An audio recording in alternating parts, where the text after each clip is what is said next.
My mama, that's her favorite artist though. I was sick.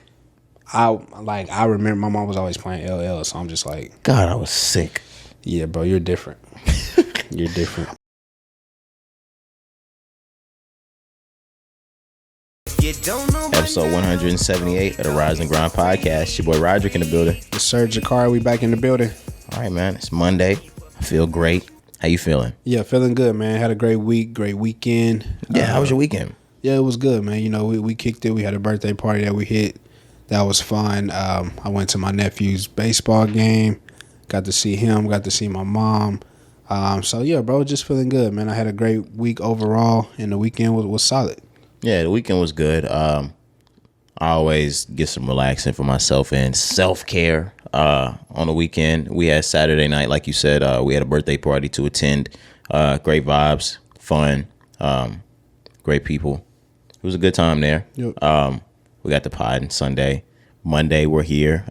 This is actually my grandmother's 92nd birthday. Shout out my granny, man. Yeah, no cap. That's love. 1930. Been around a long ass time, man. Yeah. That's lovely, man. Yeah, man. And yeah, it's great. Nah, yeah, that's a blessing because one thing I wish, man, because at one point I had my great grandmother. She lived through her 90s. Okay. At one point in my life, I had her. Now she was diagnosed with a bad case of Alzheimer's, so she really didn't remember much. But now that I'm older, I'm like, man, there's so much more that I wish I could talk about, questions to ask, that I really didn't know when I was younger. The same. I'm that way with my grandfather. My grandfather passed in 2008, but he was born in 1920. So like as a grown man, I'm like, damn, I wish I'd be like I was able to talk times like life in the 20s, the war, because he was a veteran of World War II. I wish I was able to talk the civil rights movement, what the 70s were like, moving into the 80s. He was a car guy. Like I want to be able to chop those kinds of things, but you lose that kind of time. Unfortunately, yeah. But so with me, my great grandfather, he passed away before I was born, so I never even got to meet him. So yeah, man, that's a blessing though. Shout out to your grandmother. How old again did you say? 92. That's a blessing, man. So yeah, it's a good weekend. They're over there having cake, that thing right now.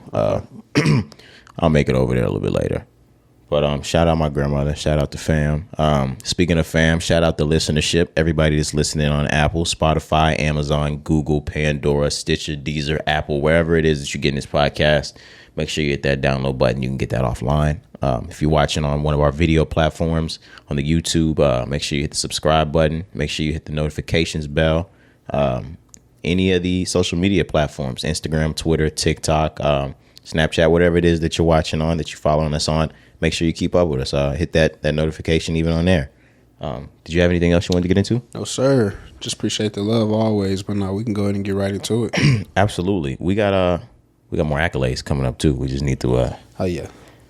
Yeah, it's gonna be a great couple weeks coming up. Yeah, we hit more markers. We're just waiting on our actual our plaques, our badges to come through, certifications and shit. You feel me? Yeah, because we don't handle all of that, Yeah.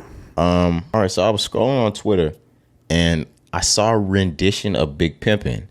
I actually like when people take songs that might not be from today's times, that might be from 5, 10, 15 years ago, 20, maybe even way back, and they turn it into a trap record. You know how Youngin Ace was able to turn the Making My Way Downtown. Who I Smoke. Yeah, Who I Smoke. So I was listening to somebody, I'm not sure of his name, and shout out to you though, because you did run that track. He took Big Pimpin' by Bun B and Jay-Z, and he turned it into his own little trap record. You know what I'm saying? To which someone quoted it, and inside of the quote on Twitter, it said, "Man, I turned the sound on and fell to my knees. This considered quote unquote old school now." And I had mixed thoughts about it. The first one actually got me a little hot just because I'm 25. Was born in 97. And I was like, well, yeah, I understand. Like, I was little and I was grade school type shit, like kindergarten, that type of age, whatever, when this came out. But nah, that was 22 years ago. That's an old school record now. I get why, like, it doesn't seem like that long ago, but that was a long time ago. Yeah, it's definitely an old record. I think people just confuse old school, because even me, when I think old school, I think like 70s, Think 80s. of Marvin Gaye and Motown, and I think of music like that. So I think that's probably where they're coming from. Like, damn, that's not really old school. It's an old song. No, it's old school. But it may not be old school. So I can see why people would say that, because like I said, I'm thinking old school, 60s, 70s, 80s always. Maybe that's just because that's what's that's what's 20 to 30 years in front of us. Right. If you look at other people that are later down, you were born in 2010, or you were born in 2005, 6, 7, they weren't even alive when that record dropped. You probably never even heard it. Yeah. The original. Yeah, for sure. So, well, shit, if you've never heard that song, you're under a rock. I mean, but like you said, if they were born in 05, like the song came out in the 2000s, the early 2000s, they probably maybe never heard that song before. You might not have ever heard it, but even if you have heard it, it would be an old school track to you. Yeah, for sure. It was something that came out before you were alive. I consider, this is my second time saying her on this pod, would you consider Selena old school music? Because she passed, I think, 1995 or 96, right before we were born. Mm-hmm. Is that old school? Once again, not my definition of old school, but it's old music, yeah. Okay. I'm thinking of music so far, like in the 90s, that's old school. Jagged Edge's music is old school. Sheesh. Escape's music is old school. Yeah. Salt and Pepper, old school. I think we just pick, like, if they're still relevant, or if they're still making waves in the game, that we might not call them as old school, because that's Jay-Z and that's Bun B. Yeah. But the way I just said Salt and Pepper, it's old school. Yeah, but also another thing, my opinion, what separated like the music from the 60s, 70s, 80s, once you got to the 90s and the 2000s, it was a different type of music. Like the R&B and the rap didn't sound the same like it sounded the years prior. So I think that's why it was easier for people to say, oh, that's old school music, because now the music is similar. It doesn't sound the same as the 2000s, the early 2000s, but it's similar as far as the style. Back then, when music changed, it sounded completely different. Like music in the 60s don't sound like music in the 90s. I still feel like you're right. I still feel like it's subjective, because when you think of, I feel like we would consider In the Club by 50 Cent old school. Fuck. That's an old school, like, and now maybe it's because it was played out so much, but I feel like the widely accepted notion on that would be is that's an old school song now. Yeah, you may be right, man. That's crazy. Big Pimp is before that. Yeah, I know. We would be like, yo, if 50 came on like in the hot, like if we were in a function, unless we were on the nostalgic vibe, we would like turn all that shit off. Yeah, it'd be a throwback. We'd definitely. Yeah, it'd be a throwback, and I'm not disrespecting 50 because we gonna always go to that. But I mean, if we were playing like tracks for today, we'd be like, yo, that is an old school song. Turn it off. Yeah, you may be right, man. I don't know. Yeah. That was a good one. Damn it. That's a good conversation. One last thing though, how do you feel about these newer artists when they recreate these older songs? Because a lot of old fans, they kind of take it as disrespect. They don't like it, especially when it's not the same type of song. Because even Who I Smoke, two completely different genres of music, right? That was brought together. So how do you feel? Like, I like it. I don't think it's a problem. I like when they recreate the songs, but how do you feel? I think it's perfectly fine. If you're gonna get mad at that, get mad at Tupac for covering or for sampling DeBarge. On I Ain't Mad at You, because you're listening to people that did R&B in a love ballad type of way, right, and then have a thug get over it and cuss on it and talk about fucking bitches and not snorting, and smoking sherm and doing all types of things like that. Get mad at Pac, because now we taking tracks that were meant for certain other vibes and we drilling on them. Yeah. You can't get mad. And it sounds good. Yeah, I was going to say the music sounds great. And that's my thing. Like, I don't care what you do. I don't care who you sample. I don't care who influences you when it comes to making music. does it sound good or not? Absolutely. Like, that's all it really boils down to. So I just see a lot of people sometimes, you know, especially when it's their favorite artist, they may feel some type of way when their song gets recreated or Don't clear it. I'm just like, yeah, that's another thing. If the artist is clearing the music, you have nothing to say. Yeah. I forgot who it was. Damn it. They got into an argument. People were mad at something just like that, but the person was like, nah, I cleared that. Like, so if it wasn't Vanessa Carlton, 1,000 Miles, it was the other one. It was the 1,000 Miles because people were super duper mad at that. And she was like, no, guys, I cleared it. It was cool. Keep going. Yeah, Vanessa Carlton is her name. Yeah, because it was last year that was a thing on social media. And she was like, I think it sounds great. Yeah. Creative expression. I love it, man. And if you have, I mean, it was probably, I mean, for her, she was like, man, this nigga's running up a bag on my shit right now. So let's keep it up. And that's only going to funnel more streams over to me. Bro, and that's what I've always said. Like, music is an art. Art is created to inspire. You know what I'm saying? Like, we were inspired. When you created the art, you were inspired by somebody. So let somebody be inspired by your art. I'm just thinking like, all right, not only am I getting paid to clear this sample, when people are listening to this song, they're going to remember my song. They're going to go back and play my song again too. So now I'm getting money that I wasn't getting in two different ways. Yeah, win-win. Win-win. For sure. It might be an even bigger win if you don't clear the sample and they were still going over to your song though.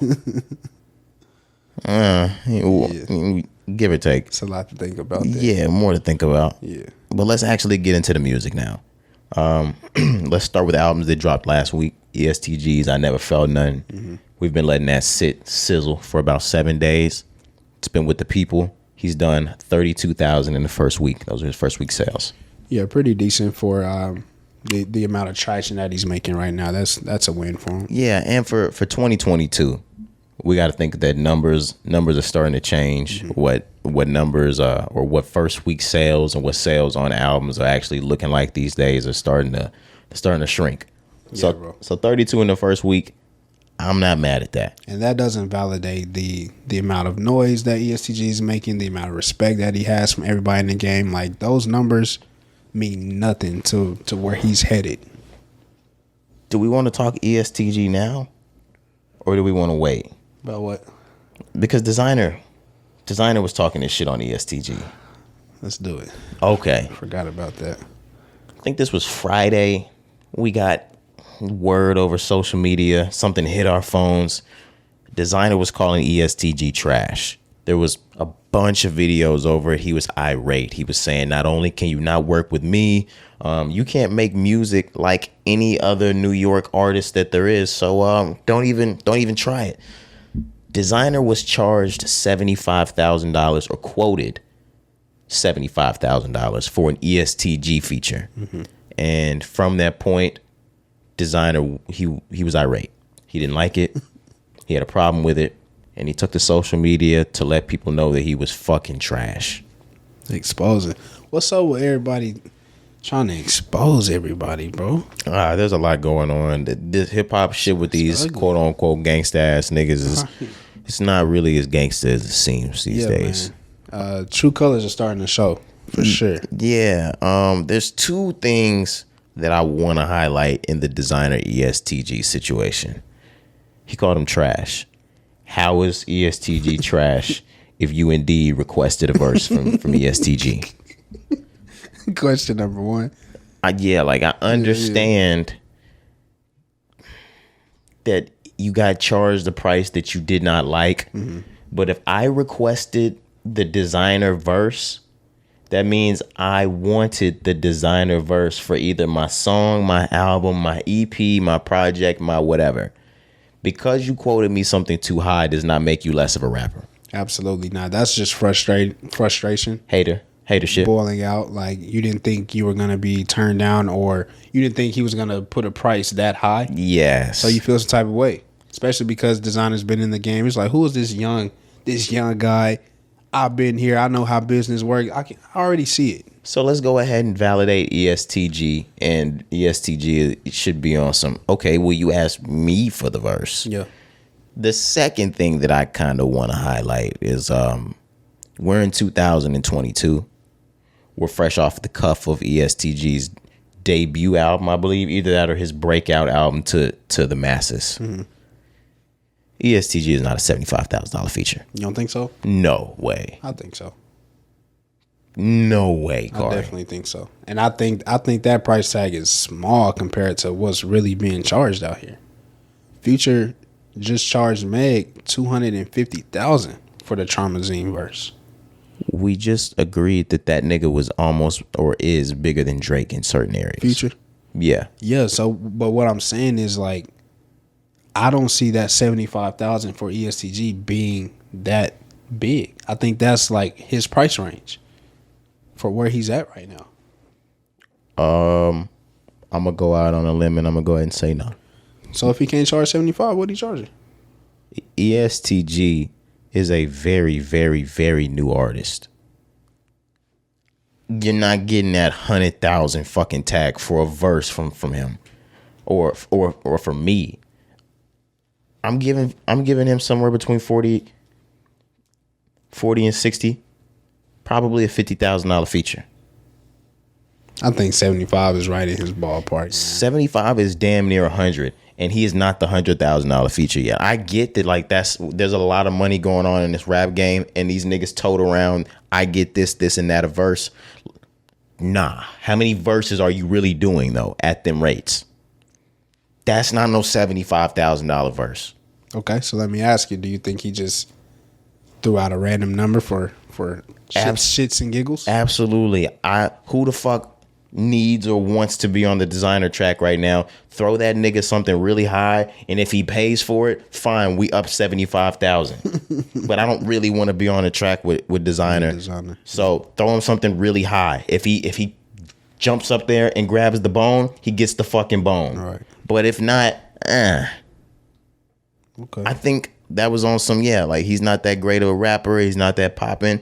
So charge him something high. If he does it, he does it. If not, I'm not missing the fucking designer verse. For sure. Nah, I mean, you have a point. That makes sense. I just think EST Gee is just making a lot of noise. Very popular. A lot of it. A lot of noise. Very hot. Probably the hottest young artist. We can argue that. But I just think 75,000 is a good range for where he's at right now. I don't see that being too much or too less. Like you said, if he would have been closer to 100, I would be like, but 75, I think it's right on the money. I think the climate of the game is changing. I think numbers, the price of the brick in rap is changing, and it's lower right now. I don't think he's going for the 75 to 100 verse right now, because I think the niggas that was calling that shit out in 2019 and 20 is not asking for that shit no more like that. Okay. I think the landscape of rap is a little different right now. Niggas are not seriously. I'm just saying this as a joke, but to say where the rap game is, numbers, financials, things like that, niggas is pawning chains right now. Niggas are at the jeweler like, damn, I know this is not a factory setting, but how much can I get for it? Pawning chains is funny, bro. I don't think this is the greatest time, and niggas are still making whole lot of bread. Don't get me wrong. Like, this is still an American dream area of opportunity for niggas to make money. It's a gold mine. Facts. But nah. And another thing, we've said it before, niggas are still making money, but they're not making that money from the music as much as they were before. In the streaming era, bro, like we've said it, the numbers it's pennies compared to what they used to get. So it's really just an alleyway. They're still making money. They still have music as their backbone, but niggas are eating from these advertisements, these merch deals, these concerts. It makes sense though, because I mean, it doesn't make sense, but it makes sense when you think about it business wise, because think about how much money, like if rap had the audience it had now during the CD days, you know how much money niggas would be making? I mean, besides if they knew what kind of deals, right, because they were touching big money. The labels were touching big money.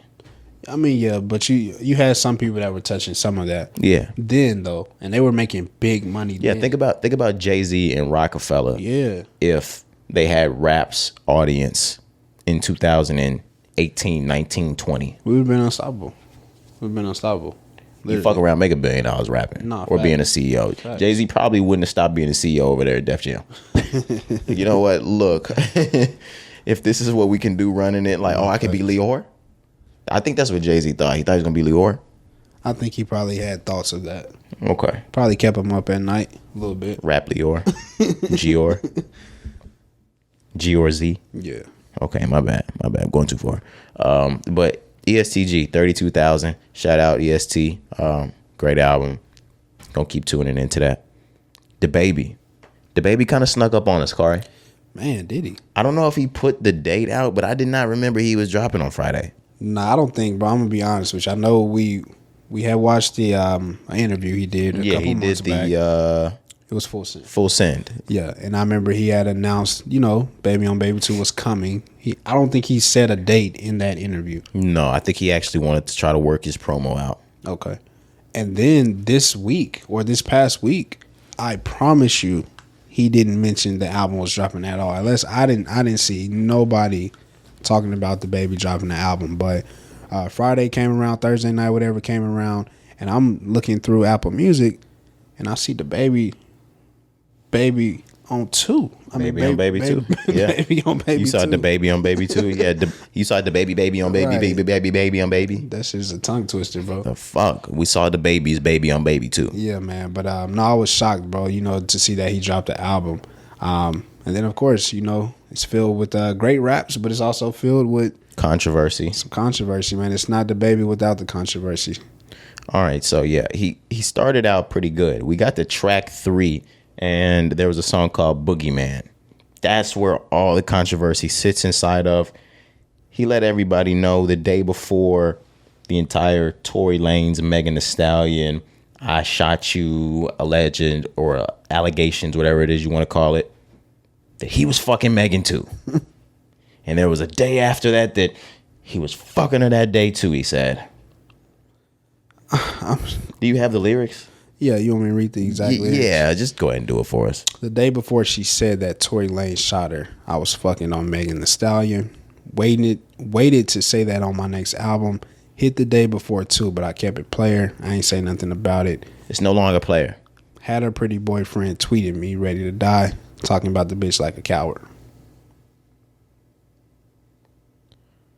He said a lot. Okay, so I didn't even pick up all of that until you just read it. So he said he fucked her twice, whatever, 2 different times. Mm-hmm. And he was saying that Party was talking shit to him, trying to kill him, or saying he was going to kill him. Right. They had got into it on Twitter. I remember that. I think some tweets they was going back. Yeah, I remember that. Mm-hmm. Okay. I mean, I don't doubt it.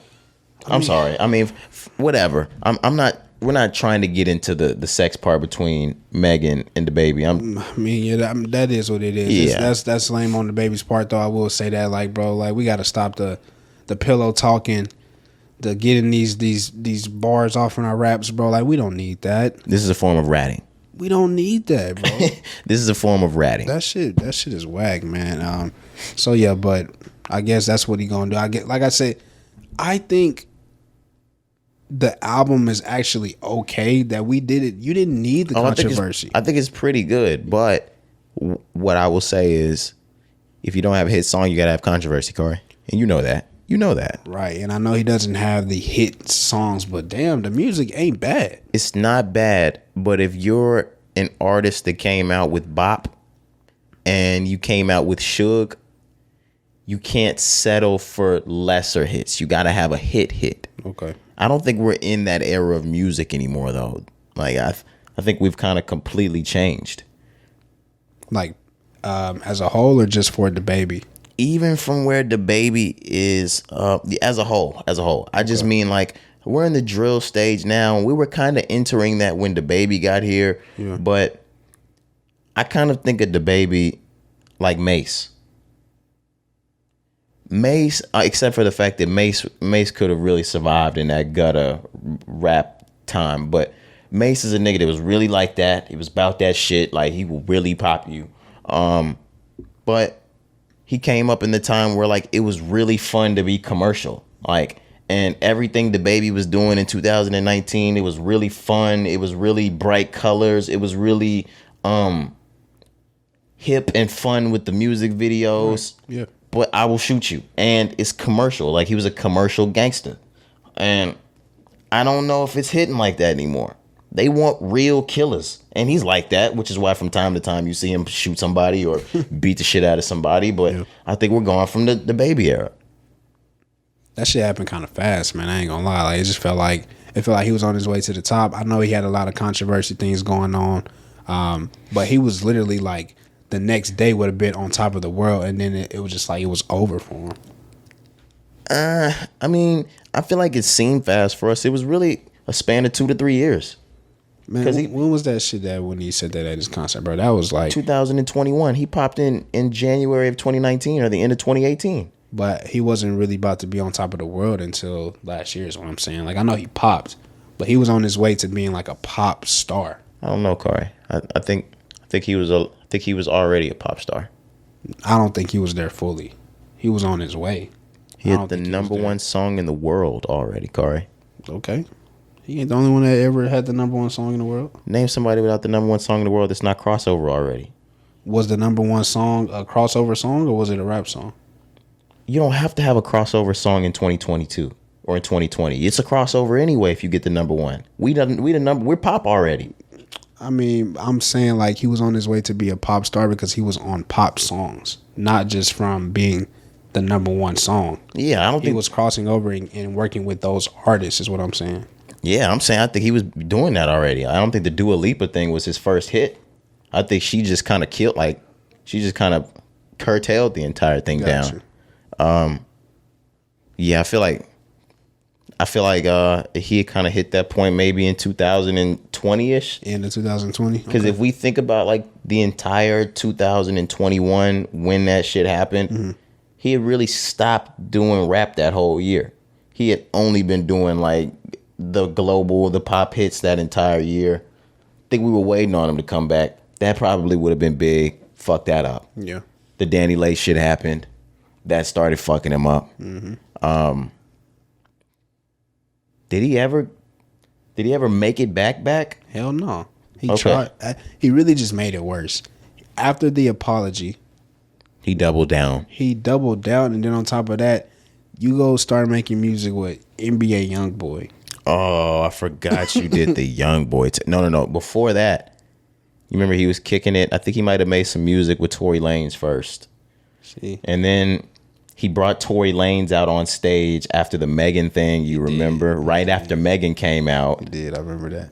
Insult to injury part 2. Dog, it's just like, why? I just don't be understanding. It's like, you don't have to do that. I know DaBaby is one of those artists who likes to keep his name hot. Relevant. Yes. Relevant. He at has all to costs. make noise. I get it. At all costs. I get it. But it's like some shit eats at your fucking character, bro. Yeah, you need to relax on that one. You know what I'm saying? Like you could shoot niggas, you could fight niggas, you could fight your own homies. That was another thing that he did. He slapped his own homeboy or something. Oh, that was his artist wisdom. I don't think that was that bad. But regardless of that, bro, I think he dropped him too.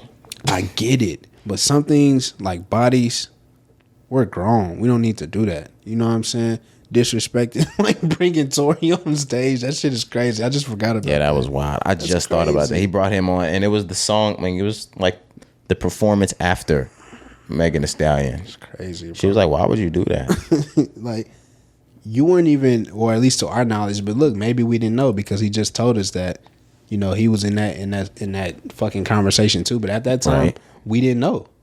So maybe that's why he did it, because he was like, I'm a part of this story too.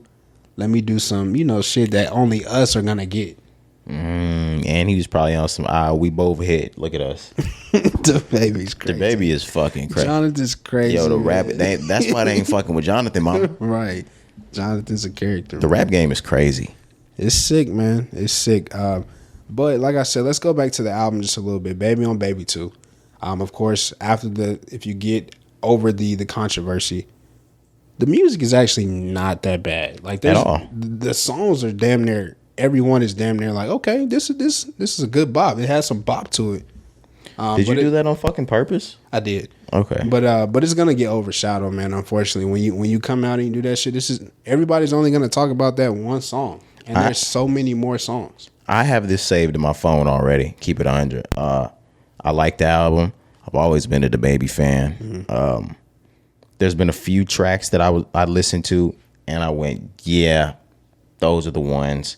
He's got a track called Blank with Anthony Hamilton. Oh my God, the Anthony Hamilton song is crazy, bro. I almost came into this pod introing that damn song. I forgot about that, bro. I swear I did. Anthony Hamilton went off. The track, unfortunately, the one that he was talking about Meg Thee Stallion on, Boogeyman, crazy. Yep. The track is crazy. One Man Army, That's Why I Creep. That's Why I Creep go in. But Blank, that's probably the best track on the album. Yeah, I forgot about Blank. I like Socks too, number 4. Socks is crazy. No Condom, number 5 is crazy. I'm like, bro, the music sounds good, Oh, baby. it's really good. And especially for naming it Baby on Baby 2. I'm like, he did what he needed to do. Like, bro, you didn't have to do that Meg shit, man. Yes, he did. Yes, he did. I know why. But as a fan, because you know me, I'm not with the controversy. Like, just make good music, and over a while, we will appreciate the good music. Nah, go run the streams up on number 3. That's what he wanted. I know, bro. If I say that, it's gonna get to the Shade Room. It's gonna get to ACK. I'm gonna be number 1 on the charts. Yeah, and everything. And they're gonna stream the shit out of number 3 until that bitch goes gold. I get it, man, but fuck, bro. I hate it, man. Like you said, the industry is changing, man. Yeah, for sure it is. I mean, it's pretty much already changed, but every day it's just like, ugh. I'm ready for the next era of rap. Yeah, bro. I'm sorry. Shit be whack sometimes, bro. I be like, man, I don't want no parts in that. Where the hell do we go from drill? Shit, because house. They gonna integrate house and rap. That's not even rap. Look, that's what I'm saying. They gonna integrate house and rap somehow. That's not even rap. Drill wasn't drill. Drake got us doing everything. Like, I done made a stake account and shit. So now we're trying to gamble. I lost all my goddamn money playing fucking Candy Crush slots and shit. Roulette like, and shit. Like, damn, I can't play Baccarat like you play Baccarat, man. Drake. I didn't win $1 million. How the fuck do you win $1 million? Drake really be cheating, y'all. I was like, man, Drake, you don't be winning this shit, man. I was gonna say he owns the company. No, but it's actually not bad. You should make a stake account. I'm not gonna say what I did, but you live in Louisiana.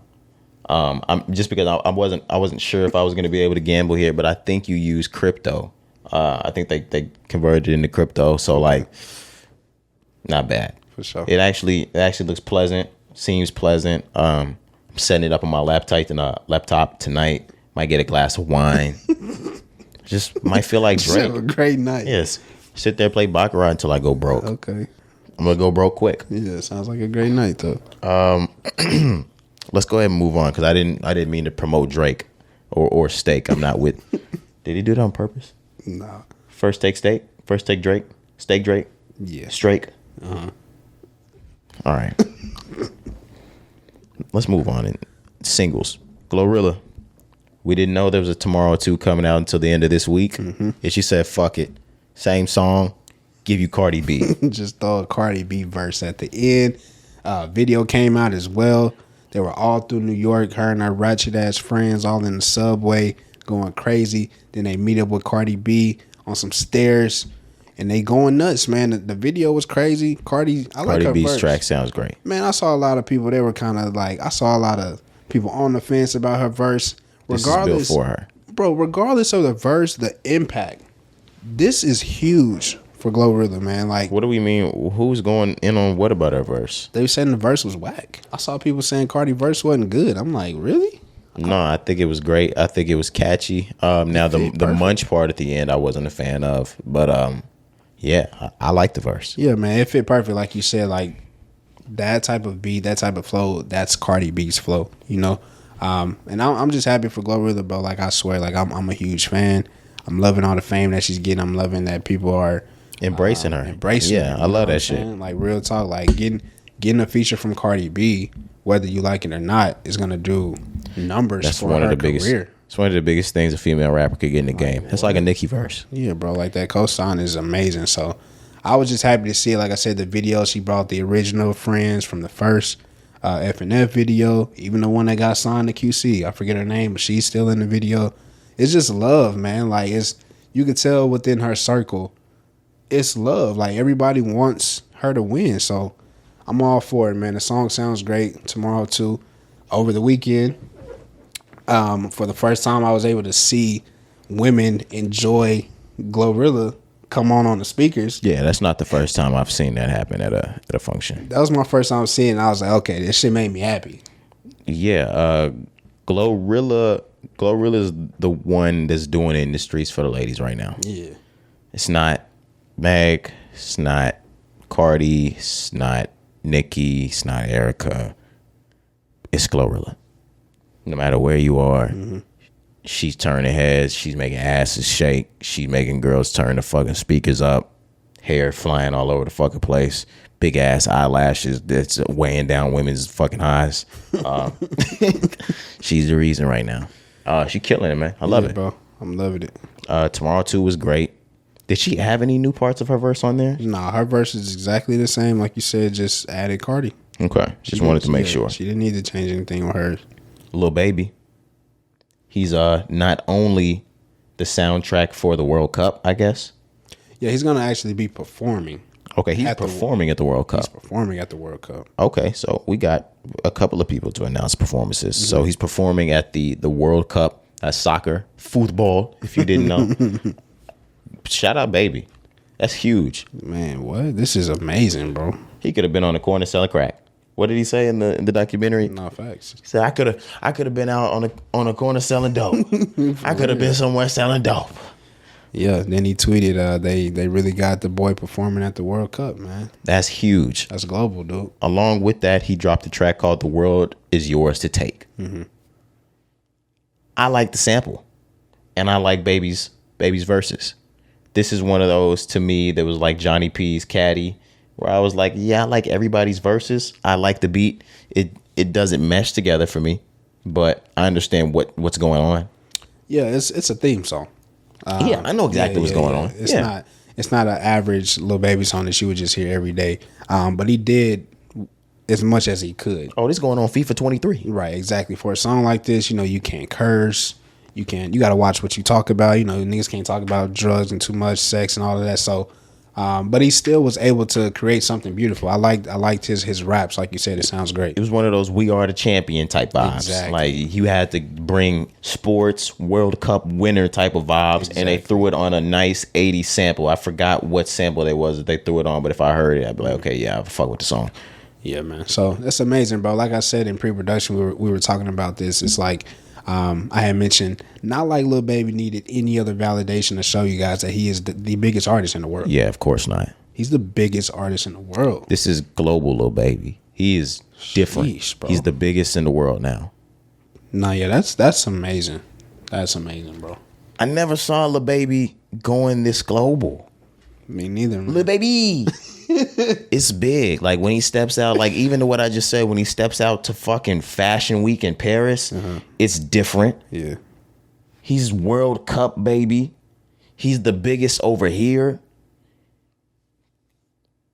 Let's rephrase the conversation or redo the conversation we've had maybe a year or two ago. Okay. Because I think we were both in agreement that he could be the biggest artist in rap, but he wasn't going to be the artist that, think about it like sports or like the NBA.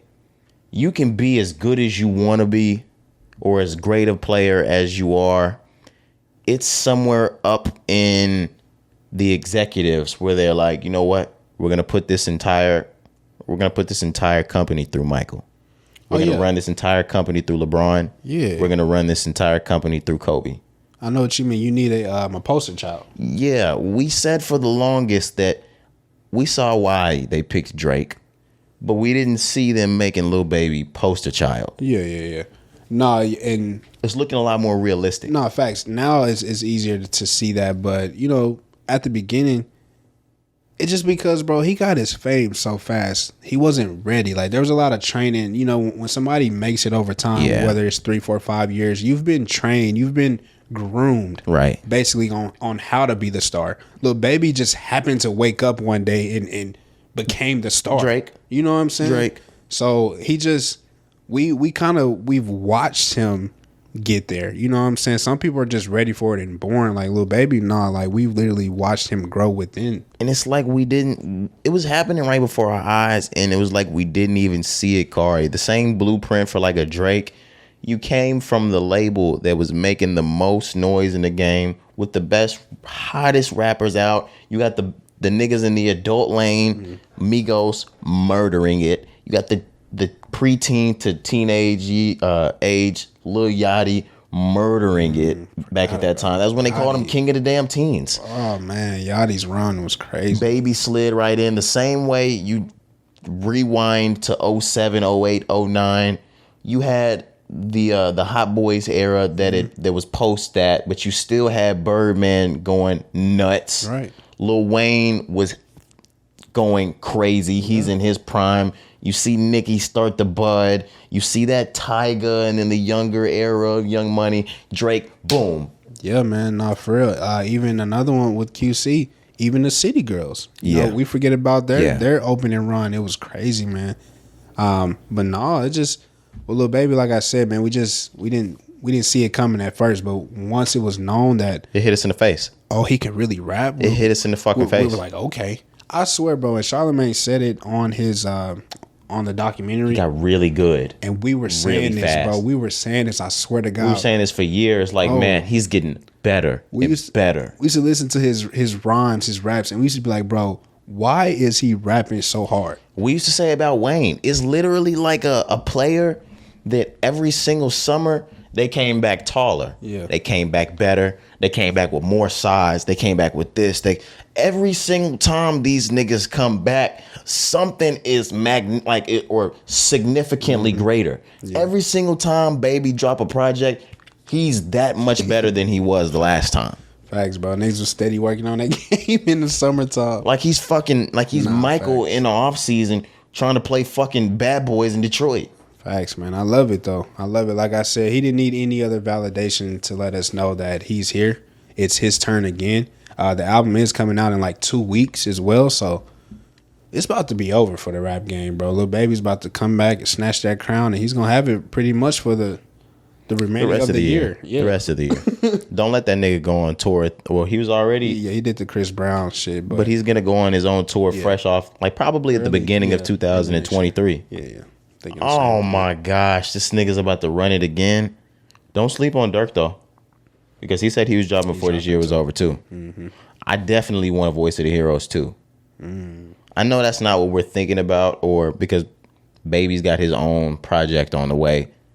We need that. Facts, because was that 2020 when they dropped, or was that last year? I think it was the very beginning of 2021. Yeah, I think it was like January or some shit. Yeah, I'm gonna find it just to make sure. Voice of the Heroes.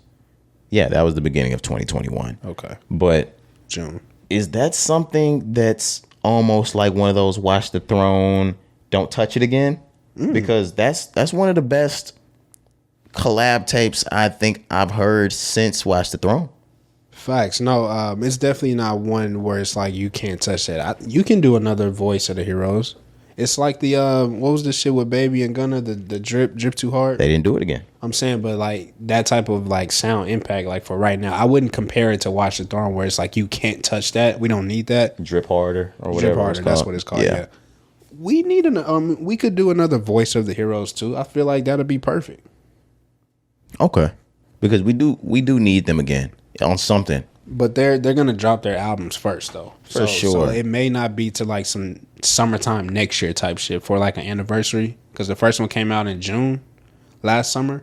I could see Baby, after the album, after the tour, Dirk after the album, maybe another tour from him as well.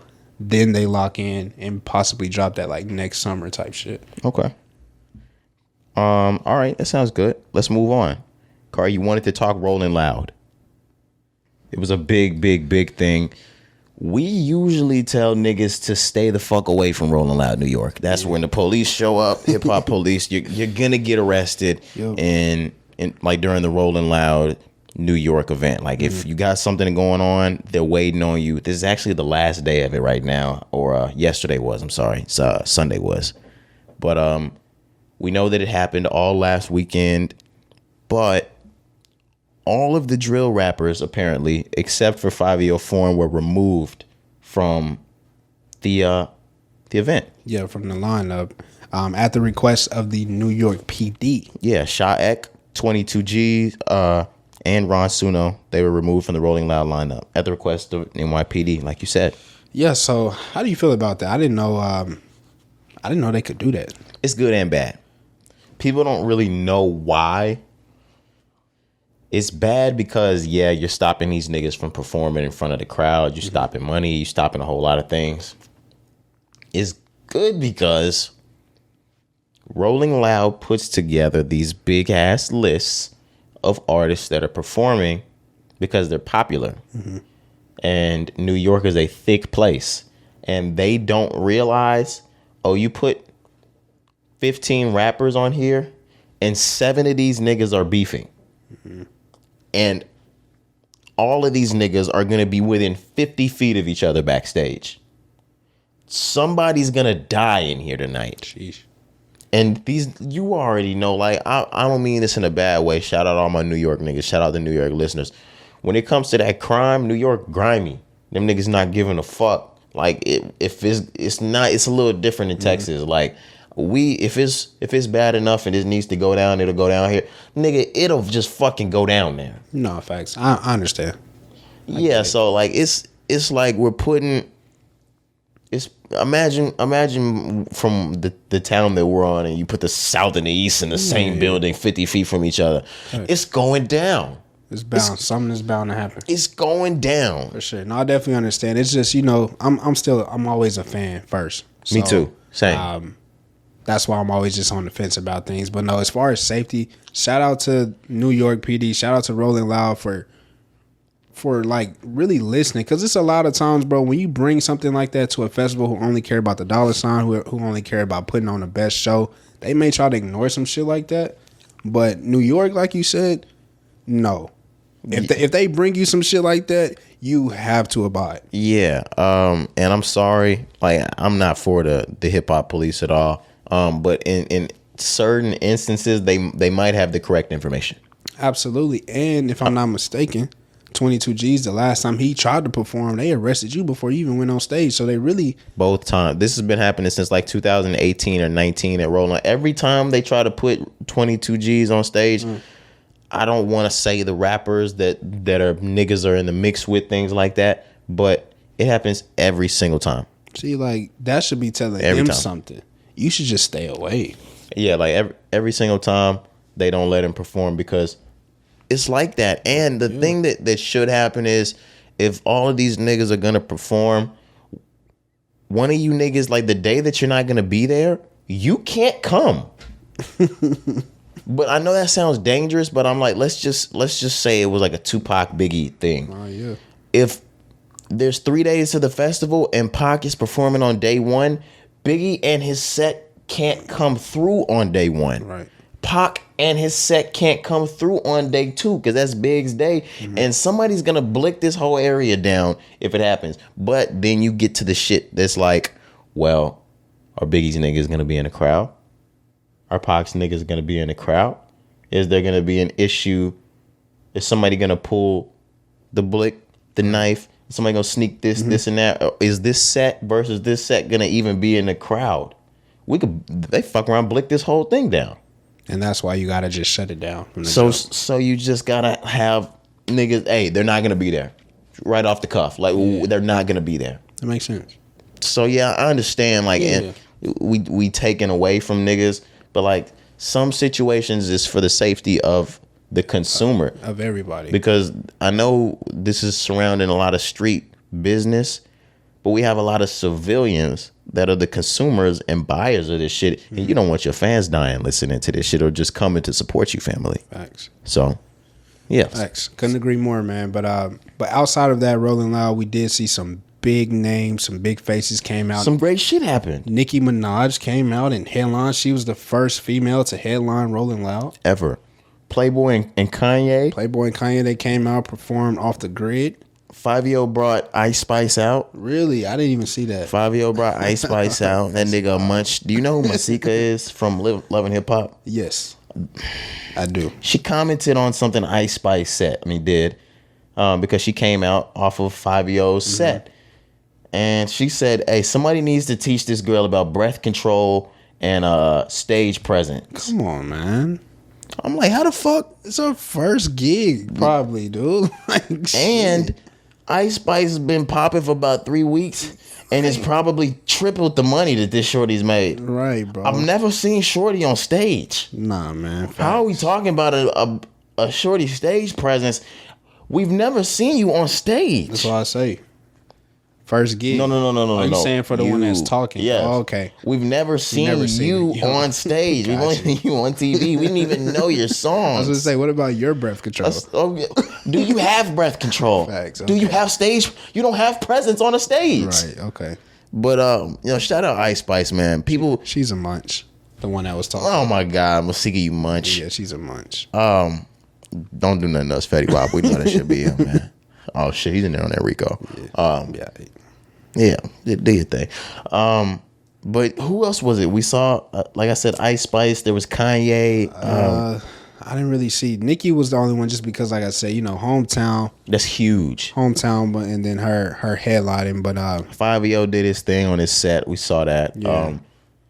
We got to make our way out to a Rolling Loud. Car, you say you don't like festivals.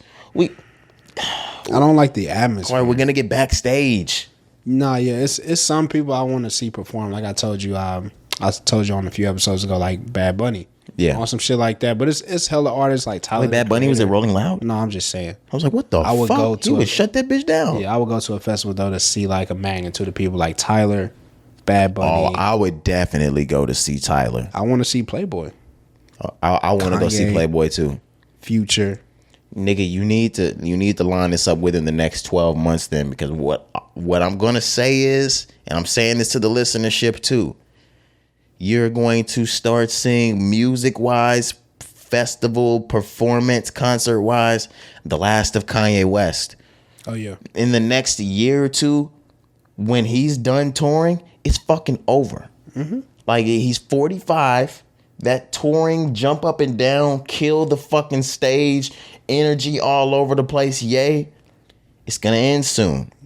If you want to go see Ye, do it now, because Akari shaking his head. Yes, it's gonna end soon. Oh yeah, man. Probably got like one more left. To be honest, The tour, yeah, you might not, yeah, and that probably won't even come with an album. I was just about to say it. I don't even think it's gonna be an album. Yeah, it's not gonna come with an I album. swear. You might have a Coachella, because I don't know if he keeps canceling the Coachella. You might have one if he signs up for the Coachella lineup one more time. Get your fucking tickets. Yeah, get your popcorn ready. Get your fucking tickets, because you might not see it again. Yeah, I'm getting them. Sorry. for sure. I'm with you though. We're talking about tours. We were just talking about Kanye. Mm-hmm. Let's roll into Beyonce. Beyonce announced her Renaissance tour starting in 2023. Hey, look, man, this is another one. We're on that same conversation about artists who are going to get to a point where they're no longer going to tour. Beyonce is almost there as well. You got a little bit more time with Beyonce, Yeah. just because Beyonce, I'm not saying that she's not a creative like Kanye West, because she is. But when you get to the level of creative genius of Kanye's even past a greatest hits tour. He's never, like, you might get a concert or a festival here and there, but he's fucking past the greatest hits tour. I don't know if Beyonce is above a greatest hits tour. Maybe so. I think she's one of those ones, you fuck around, see Beyonce, pick up a residency. Okay. Even if it's short lived, Beyonce could fuck around and do a 1 week residency in Vegas And sell out every show. Oh my gosh, Every single show. it'll be a $1,500 show. Yeah, facts. But she'll fuck around, and I think she's the one that gives that to us. Kanye will never give us a residency anywhere ever. I doubt that. Come to the Wyoming residency, but I'll show you how to make Yeezys in my warehouse. what are we pricing this Beyonce tour at? The tickets, bro, I'm gonna say they probably start at $250. Yeah, you get your nosebleeds for about $190. $190 for sure. $180, $190. If you want, you know how there's usually nosebleeds, then there's the second level, but you're not on the floor. Then there's the floor. That second level, you fucking around pay $250 to $400 for the second level. Yeah, man, this shit gonna be hella expensive, but it's gonna be worth it. Oh, my mother and Channing, they go to damn near every Beyonce concert, on the run, things like that. they say it's an experience, like one of those Yeezus by Kanye type of concert. Like every single one is an experience, they said. Had they already talked about this one? No, I'm sure my mother's gonna want to go, but Yeah. Channing's not a fan of Renaissance, so I mean, I just feel like you still gotta go, just because like we were talking about, there's not gonna be too many more of these tours, but hearing music live is a different experience as well, man. yeah. And I didn't appreciate that too much until maybe last year or this year. I'm starting to appreciate that shit way more. I think COVID really made me appreciate that shit a lot more too. Just because I know there was a lot of shows that were planned for 2020 that didn't happen. And so it just made me sit back and just like, man, we got to start appreciating these moments. That took a year or two off. Think about it like an athlete. We always compare rappers and athletes. When niggas get hurt, when athletes get hurt and they have to sit out a year or two, It's not the same. that takes That player's not the same. That takes off of their career. There's a lot of artists that took off of their career. You know what I'm saying? Even somebody like Lil Baby, like we talked about, yes, he became the biggest artist in the world. But when My Turn dropped, he didn't even get to experience My Turn. Right. You Because know, he was so locked up. Yeah. Just situations like that, man. But What do you do? who knows? But Beyonce 2023 Renaissance, I think I want to maybe hit that tour. I'm not even going to lie to you. Really? I've never seen Beyonce. That she's on my list as somebody that I want to see. Renaissance may be the one for me. I honestly think if I do so, I'll wait on the next, if there will be the next on the run. If I'm going to get Beyonce, I'm going to see Jay-Z too. Yeah. But it's just like, man, Beyonce, what, she toured? Or I know she was doing Homecoming. I don't think I'm getting the last of Beyonce with this tour. No, I don't either, but I just feel like we're getting close. I like Renaissance, though. So, you know me, I'm just like, I want to hear that shit live. What I will say is, this is a lot different for me than Kanye, because I think Kanye's probably got one tour left in him. I think if you're going to see Beyonce, you better make your plans to do it during the 2020s. It ain't going to happen after the 2020s. I'm not saying that she even has that much time, because she has as much time as she wants. But I'm saying I don't think y'all have that much time. But plan to do it in the next 10 years. Even if it's the greatest hits thing, that's going to be over after the next 10 years. Yeah. You're not getting the Beyonce tours in the 2030s and 40s. It's not happening. Can you believe Renaissance came out 2 months ago already? Yes. July seems like it was forever ago. Yeah, dude. We are full speed toward the holidays now. Sheesh, man. Yeah, crazy. fuck Halloween. No, I'm just kidding. DJ Akademiks has been making a lot of noise. Sorry, guys, we're moving on. Yeah. DJ Akademiks has been making a lot of noise. Mm-hmm. Starting, what was the bullshit that he did this weekend? Or over the weekend? I think it was Thursday or Friday. He started to talk about the old heads in rap. Yeah, basically just start calling them niggas broke, saying they ain't got no money. He said, them old rappers, man, have you seen any of these old rappers who be like, yo, they're the foundation of hip-hop, really living good? Them niggas really be looking dusty, I kid you not. And none of y'all try to come for me because I don't fuck with y'all niggas either. I'm just telling y'all the truth. Every time there be like an old niggas talking about hip-hop, you be like, yo, bro, you sure you invented this? Because everybody else is looking better than you.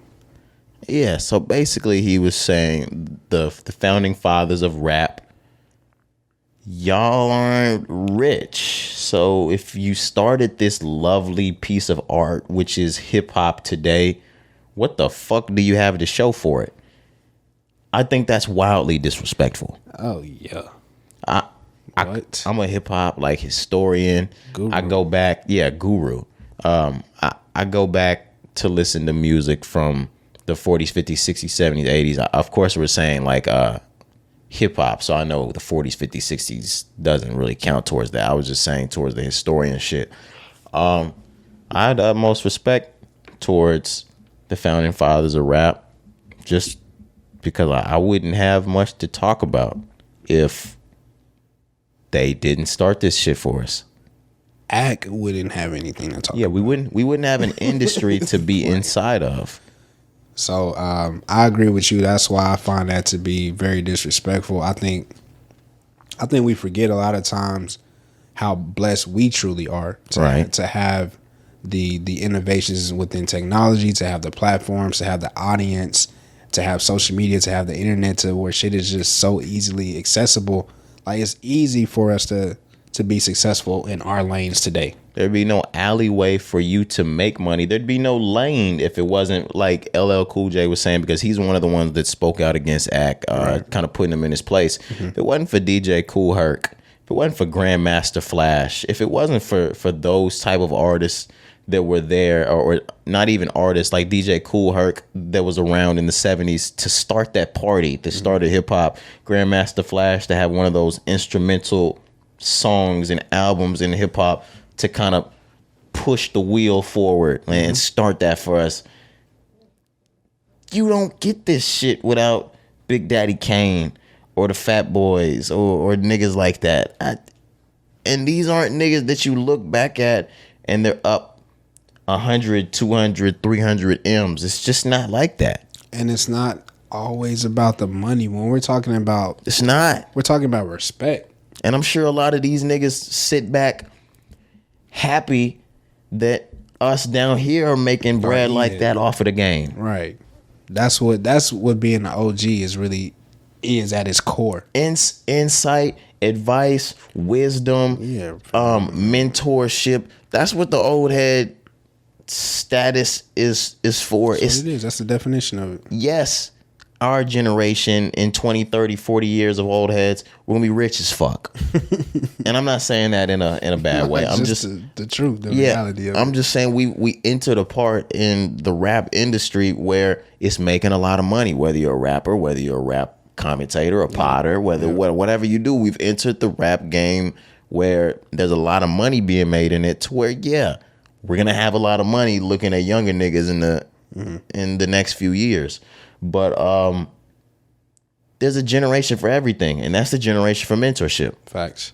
Niggas just gotta be careful, bro. Somebody like I said, you can't disrespect the OGs, bro. Do you think Martin Luther King had the money fucking Barack Obama had? No. Facts, bro. Niggas led the pack though. Bro, so look, when I was a kid, because we talking about LL Cool J, when I was a kid and I thought I was gonna be a rapper, LL Cool J was the first rhymes I ever wrote, like, in a notepad. Oh, I was gonna say, you ladies love Cool Jacari? Nah, hell no. That shit funny though. I should have been. But nah, bro, he got like the first rap that I ever like wrote in a notepad. Really? What song? Do you know what song it was from? Yeah, it's called like something about his grandmother. It's called like Dear Grandmother, something like that. But I remember. I'm not gonna rap it right now, but I remember the whole verse. I don't remember my whole verse, but this just shows we're two totally different niggas. I kid you not, make my grandfather roll over in his grave if I'm lying to you. Do you know who some of my very first rhymes, or I think my first rhyme had in it? It was Lil Wayne, and it was, I suck a pussy, fuck a pussy, leave it there. Long hair don't even care. I was like, oh my gosh, suck a pussy, fuck a. Yeah, I'm sorry. Maybe you had the LL and I had the. Yeah, it's called Big Mama, LL Cool J, Big Mama. My mama, that's her favorite artist though. I was sick. I remember my mom was always playing LL, so I'm just like, God, I was sick. Yeah, bro, you're different. You're different. My mom's favorite is Ice Cube, but your mom have a favorite today? Like in today's time, my mom's favorite is Big Sean, but her all-time favorite is Cube. Today, I'm not sure, but my pops, Cube was his favorite too. Pac. My dad is the Pac head. Yeah, same, bro. Today, I'm not sure. That's a good question. I'm gonna have to ask her. I don't know who she like right now. Today. Yeah, no, just a question. Yeah. Let's go ahead and move on you guys' Monday morning. We were talking about Lil Baby being slated to perform at the World Cup, how they've gotten behind him. Rihanna. Well, let's backtrack. Okay. Let's backtrack because I don't know if we announced on last pod that Apple Music will be taking over for the NFL halftime special. Yep. So they announced the partnership, like you said, Apple Music, the NFL. So now moving forward, the Super Bowl shows will be sponsored by Apple Music. Right. So they announced that. It says, this is a quote, "We are proud to welcome Apple Music to the NFL family as our new partner for the iconic Super Bowl halftime show. What day was that? This was Thursday. Okay. Immediately after that happened, I'm thinking in my head, okay, they're gonna announce who's doing the halftime show soon.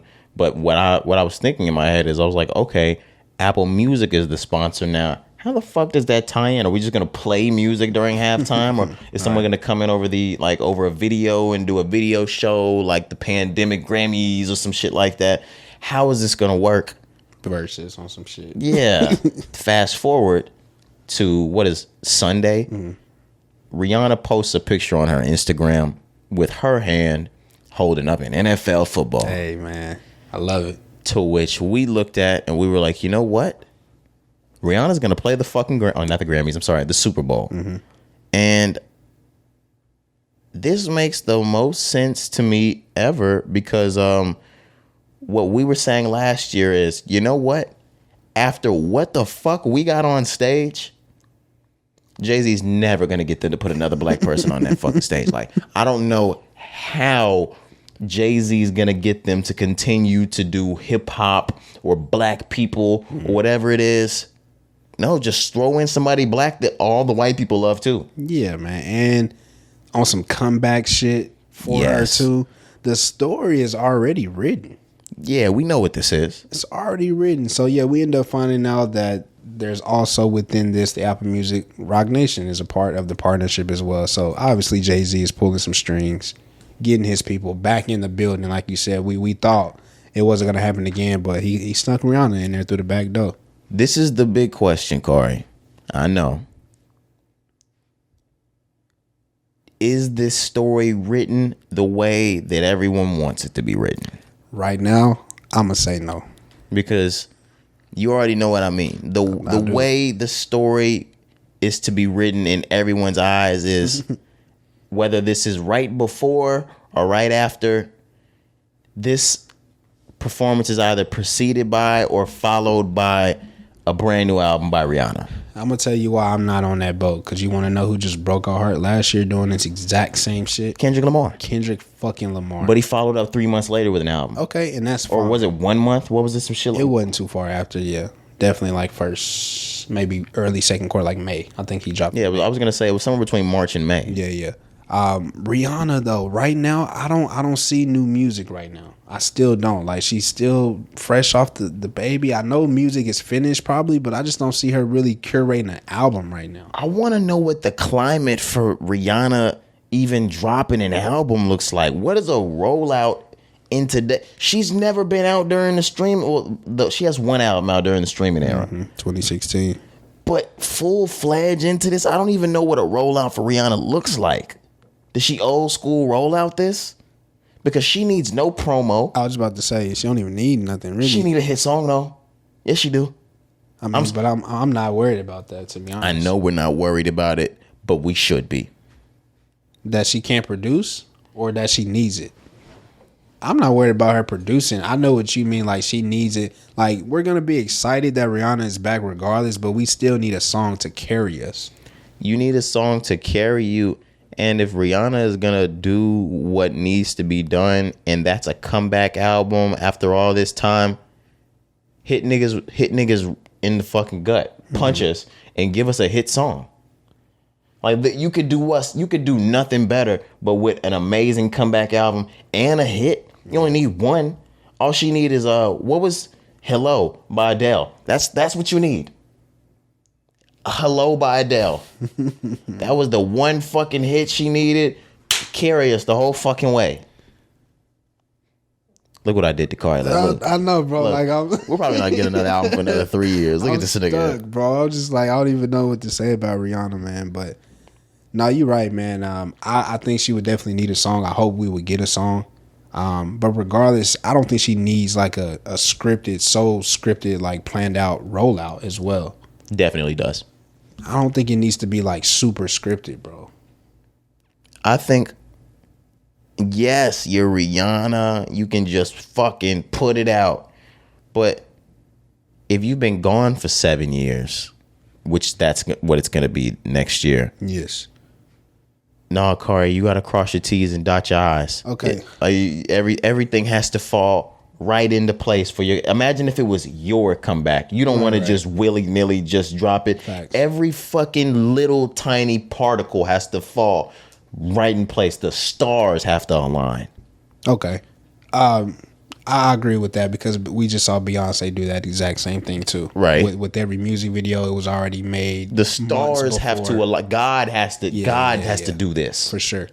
Kendrick Lamar, did he drop a single before he dropped his album? I can't remember. No, we were waiting. Like he dropped the Heart Part 5, but it didn't come on the album. 5. Okay. He came back, so he did, but it didn't go on the album. So basically, he gave us a single. So can Rihanna do that, where it's a song that Yes. doesn't make the album, but Ari Lennox just gave us 5 of those. Okay. Yes. Basically wakes us up, but doesn't get placed on the album. Fuck it. Even if it don't go on the album, wake us up. Okay. Wake the game up. Okay. But I'd rather you hit us with a "You Won't Break My Fucking Soul." Put it on the album and let it be the hit on the album. Right, facts. Damn. Rihanna though, man, that's just exciting. That is exciting to think about. And she thick as hell now. Oh my man, you seen that lately? I'm sorry, ASAP. No, I don't mean no disrespect. Real shit, because you be flocking at niggas. We seen that charge you trying to get off of, nigga. Yeah. It's all good, man. This nigga's flocking at his own homeboys. Hey, man, it is what it is. When niggas talk about your girl, you gotta. I guess if you are Jody Flacco, niggas know they will get flocked at. You gotta start putting respect on niggas' names, man. Do you not know what my name is? Like, I will flock at you, nigga. My name is Jody Flacco. Niggas tell us in the rap, so we just gotta start listening. That's crazy. This ain't no gimmicks, man, in the rap. But Super Bowl 57, like we said, it will be Sunday, February 12th, 2023 in Glendale, Arizona. Wow. And it will make Apple Music's first year, like we said, a part of being a part of the Super Bowl halftime show, man. So looking forward to that. I'm excited to see Rihanna. I know. Shout out Rihanna. Hell yeah. Bro, I would say the last, 3, 4, 5 years, we've always watched the Super Bowl together as the bros. And we look forward to the Super Bowl halftime show just like everybody does. But the last few years, they've been killing it too. Exactly. Like the last two, from the weekend to Snoop and to Dre's entire career, basically. For sure. That's why I say I know the last two we've been locked in for sure on those. So absolutely. With Rihanna coming, it's going to be the same, bro. Mm-hmm. She's got super duper hits I can't wait to hear. Yeah. Okay. Shit's amazing. That's great. Maybe the year after we'll fuck around and get Drake. Imagine Drake doing the Super Bowl. That's huge. He'll do it one of these days. He'll do it. Yeah, he got to, man. That's you have to. Michael Jackson did Super Bowl. Exactly. Super Bowl. Yeah, he never did it. Ye wanted. I remember Ye wanted $3 million to do it. He was like, "Oh, you can get Eminem." And what they do? They went and got that nigga. I said they really went and got that nigga too. I was like, God damn it, man. It's racism, nigga. It's like, holy shit. Oh, that's crazy. You know what? That is a great idea, Kanye. Thanks. Thanks for the heads up. Wouldn't even think it. Niggas were like, oh my God. Eminem will do it. And he's right. And he's white. Oh my God. Kanye, thank you for doing business. Our time here is Kanye done. probably walked out of that shit with his mouth wide open. Right, bro. They ended the meeting right there. That shit funny, fam. All right, man. But let's move on. We're in football. We might as well stay in sports. The Redeem Team has a fucking documentary coming out. Yes, sir. I already obsess over the ESPN Dream Team documentary. Oh, yeah. I can watch it 7 days out of the week. It's one of the greatest documentaries. Or it was a 30 for 30, or was it just a Dream Team? I think it was. Might as well have been 30 for 30, but I think it was just a regular ESPN documentary. Mm-hmm. The Dream Team documentary is probably my favorite outside of Benji and the Fab Five. Yeah, those are good. Dream Team is my favorite ESPN documentary. So when I saw a clip on promo that they were doing a Redeem Team of the 2012, they basically call them Dream Team 2, right? Mm. That was the 2012 team, right? 8, I'm sorry. Okay, the Dream Team 2 was the 12 one. But the Redeem Team is 2008. Mm-hmm. That looks crazy. I can't wait to see this. Yeah, it looks amazing. So, or if you don't know, in 2004, the 2004 Olympics, the U.S. men's basketball team, we lost. We got silver, I think. Or Silver. I believe we lost to Argentina, if I'm not mistaken. That's when Manu was Damn going you, crazy. Vince Carter. Manu was going fucking crazy back then. But anyways, that was our first time where it was just like, holy shit, are we not the best in the world at basketball? Yeah. You know what I'm saying? Are people passing us up?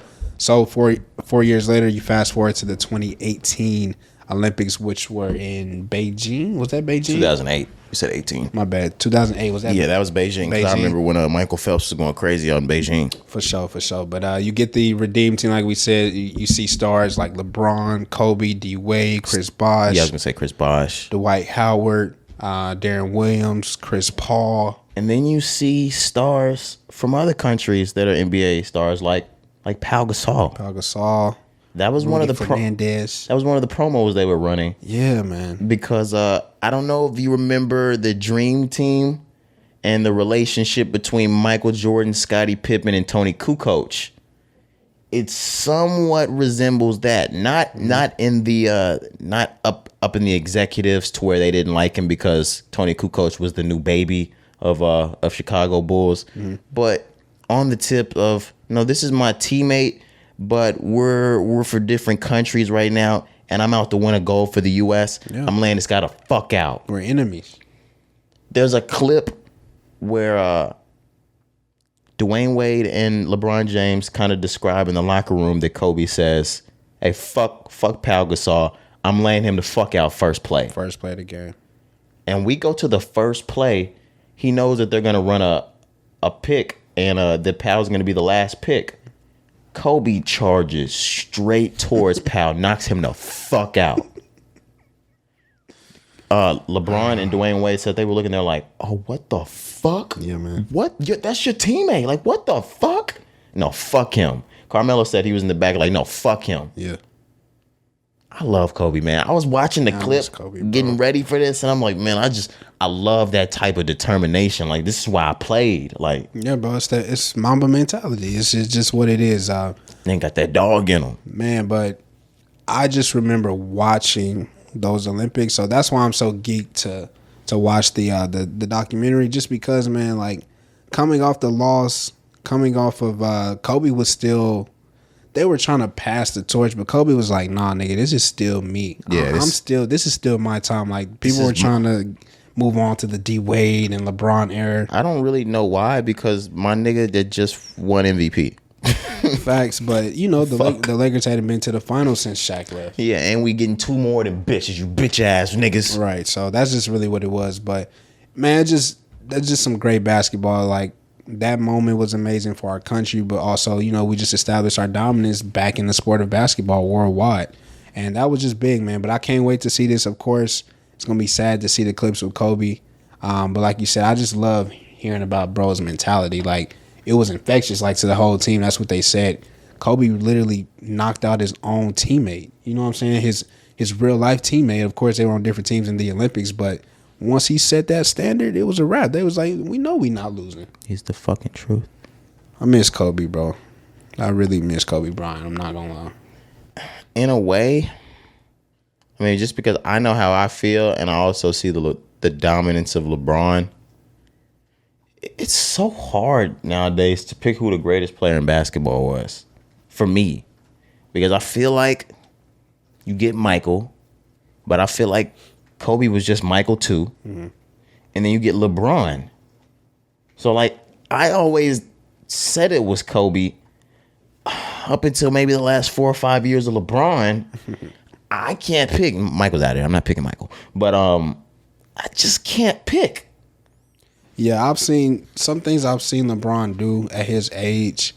I'm just like, there's no way you should be able to do that, bro. Like, who created you? He's got to be the best, right? I think LeBron, when it's all said and done, is going to be the greatest ever in the sport of basketball. He's going to be number one in all of the stats. First off, let's just state that. What other argument do we need? You can argue the championships and all this. No, fuck that. Fuck the championships. I get it. Yes, we can, whether or not. But let's look at the game of basketball. Let's look at the stats. Let's look at the dominance. Let's look at the influence, the impact that niggas had on the world, you know? So I think it's LeBron right now. I think the greatest player we've ever seen in the sport of basketball. is LeBron James. Okay. Would you agree? I think it's just hard to battle it for Kobe with me. Like, this is crazy to say. I don't put Michael against Kobe. I mean, or Michael against LeBron is the greatest of all time. It's between Kobe and Michael to me, or Kobe and LeBron to me. But I don't. It's probably got to be LeBron, just because LeBron. I hate putting it into he can play all 5 positions and Kobe was just the 2. But you have to think about shit like that. Like, when we talking about the best, yeah, you do. And it might be an advantage that he's bigger, he's taller, he's stronger, but you have to play that into it. Sorry. Yeah, he's the best. Yeah, LeBron is unequivocally the greatest player of all time. I don't even think it's close anymore. Man, what the fuck are we sitting here talking about? He's the greatest player of all time. Yeah, it's crazy, man. We're in NFL. I said we're in NBA. We're not in NFL at all. Sorry, guys, but let's move on. How do you fumble fucking Nia Long, man? How do you fumble Nia Long? Nia Long, man. Beautiful soul, beautiful woman. Shout out to Nia Long. The Celtics coach, what's his name? Ime Udoka. He's been in a crazy scandal. Can you just give this up to us, Cari? You got more on it than me, probably. First off, let's just set the record straight. I don't think I've ever seen a scandal like this in the NBA. This is wild. First off, so let's just tell the story. Ime Udoka, the head coach of the Boston Celtics, married to Nia Long, was one of the finest black queens in entertainment. Amazing, bro. He's been suspended by his team for the entire upcoming season for allegedly having an affair, having a relationship with a female worker of the organization. Right. It was consensual. It was consensual. Yeah. But sometimes I just like, bro, the way that the media came out and reported this, they made it seem like, bro, like murdered somebody. And he made it seem like he was doing some sort of sexual assault or like God. It was a rape or something like crazy. That. When they first came out, Woj and everybody, they were like, we can't tell you, we don't know the details, but it's bad. He's going to be suspended. We're like, what the fuck did he do? What I will say, that's I'm gonna get the bad towards him off first. What I will say is, yes, you should not have been having an affair. 2, the NBA made the decision, or the NBA busted him a while back and started an investigation on it. Mm-hmm. He never told Nia Long. He didn't tell Nia Long until his suspension came down. Yeah, so this was according to TMZ, like you mentioned. It said that Nia Long and her 10-year-old son moved to Boston just 2 weeks ago in hopes of finding a family home with the coach, Ime Udoka. Ime reportedly knew that the news of his affair would hit the media months ago, like you stated, but reportedly he decided against forewarning his fiancée. Nia Long was reportedly blindsided by this news. That is fucking crazy. You should at least, if you're a star or you're as big as the Celtics coach, you should at least give your woman a forewarning what's gonna hit the news about her, because she's gonna be all over the tabloids. Absolutely. This is your fiance. This is not just your woman, bro. This is you're planning to marry this woman. He thought he could handle this under wraps. Bro, no, fam. You are the coach of the Boston Celtics. Y'all just went to the finals, nigga. Fuck the finals. Yeah, if you take out the LA Lakers, you are the biggest team in the NBA history. If you remove the Lakers, you are the biggest team in the history of the fucking sport. Facts. You're the head coach. You think they're not gonna figure this shit out? Yeah, so that's weird, man. I don't know why you wouldn't, especially with her, bro. This is Nia Long. Like your wife, your fiance is not just a regular. Yeah, it's bad. This is Nia Long. Like you said, it's gonna hit. It would have hit the fucking platforms regardless, but it's definitely gonna hit the platforms when you're married to Nia Long. Now let's get into the politics, Cari, because I have a question to ask you. Okay. Does cheating on your wife warrant you being suspended for an entire season from the NBA? In this case, yes, because it's somebody within the organization. It was consensual. But it's somebody within the organization. And I'm sure there's clauses where you can't date somebody in the organization.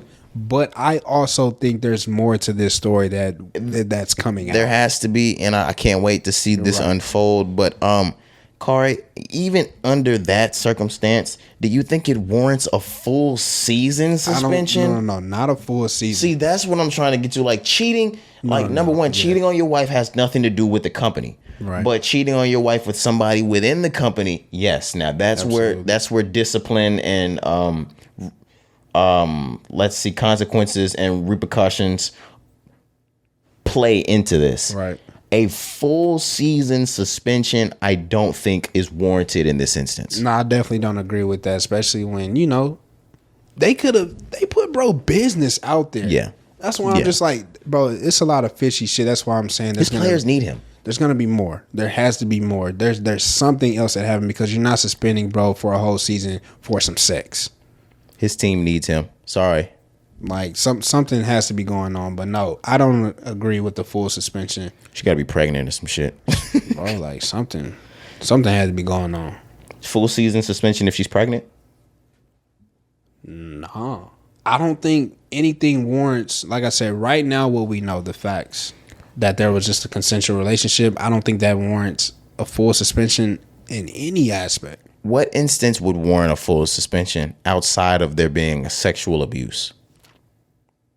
There's not one. That's right? it. Yeah. So that's what we're thinking might unfold from this. But it has to be something. It can't be as consensual as they're saying. Some misconduct is going to come out. Some more allegations, like you said, maybe some abuse. I don't know, but there has to be more to the story. And I'm hearing more people, like another Matt Barnes, All the Smoke podcast. He came out at first and was defending Ime.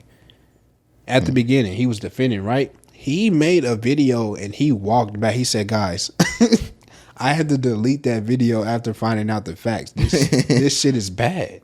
He said, it's worse than, okay. He said, and this is Matt Barnes. If Matt Barnes is walking back a statement, Matt Barnes got in his car. Now you're right. Now that's where Bro, you're right. Matt Barnes got in his car and was ready to beat the fuck out of Derek Fisher over his wife.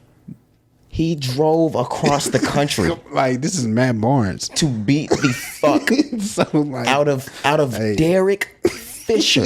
Now think about, all right, now I know somebody like talking to your wife. I know somebody like trying to fuck with you or whatever, like might warrant getting their ass beat. Imagine driving cross country to whoop little Derek Fisher's ass. Granted, though, it's Matt Barnes' ex-wife who Derek Fisher is currently dating. No, fuck that though. So, no, I'm saying, but that's why he's ready to pull up. You know what I'm saying? Because this is his ex-woman. But no, it's just we remember that era of the Lakers. Those were some hot head from Matt Barnes to Shannon Brown to Meta World Peace, aka Ron Artest. I wouldn't fuck around with either of them niggas or any of them niggas. Facts. If you getting one of those niggas, aka Matt Barnes, to say, hey, this is too much. This is a lot. Right. When I saw that, when Matt Barnes deleted his video, and walked his statement back. Yeah, if Matt Barnes won't stand by it. I said, okay, something is ugly here, bro. Yeah, if Matt Barnes won't stand by this. Like, this is morally wrong. I was going to say. Like, fuck, even, because if it was something like, I don't know. No. Matt Barnes isn't in this. Right. That's what I'm saying. A nigga like him walking his statement back just tells me everything I need to know, bro. If this was something clerical, he wouldn't even notice it. Facts. This has to be something morally wrong. Yeah, fam. Okay. More will unfold, I'm sure. Yeah. He's getting fired soon. If it's that bad, Cari. Yeah, for sure. I mean, come on. This like you said, this is the Boston Celtics, nigga. First off, you're lucky to even have this position. You're black, bro. You're black, and you're lucky that they're just suspending you throughout this. They fuck around, name a new interim coach, and you never come back. Because that's probably what's going to happen. You know how business operations work. They quote unquote suspend you so you don't sound like you're getting fired. Yeah. So the situation doesn't sound as bad. They name a new interim coach, and somehow this new interim coach just becomes a new goddamn brand new coach. Right, and they also give you that big ass suspension at first to kind of cover their track and their ass as well. Yeah, while they still figure out the details. Yes. Damn, Udoka. I know. I will say though, like I said, I hate how everybody, all the media outlets, because like, bro, people have work husbands, work relationships, work wives. Come on now, this shit happens every day. Hey, my girl ain't your goddamn work wife. I know that. But this shit happens all the time, especially in these big ass organizations, bro. Like this shit happens every single day. You know what I'm saying? But the media, they came out and they telling all his business. They making it seem like he committed murder. I'm gonna save in that conversation. Next pod, we're gonna come in. We're gonna talk about how we feel about work husbands and work wives. Okay, bet. Yeah, I want to go ahead and get out of here because we don't have to do that right now. But yeah, that's gonna be a good one. Oh my gosh, for sure. We're definitely talking about that next pod. For sure. But do we have anything else before we wanted to get out of here? Nah, that was all I had, man. All right, man. I think that was it. Episode 178. Keep rocking with us, whether you audio, video. Yeah, man. The Rise and Grind podcast. She been your boy Roderick. Yes, sir, Jakari. We out of here. All right, man. We out.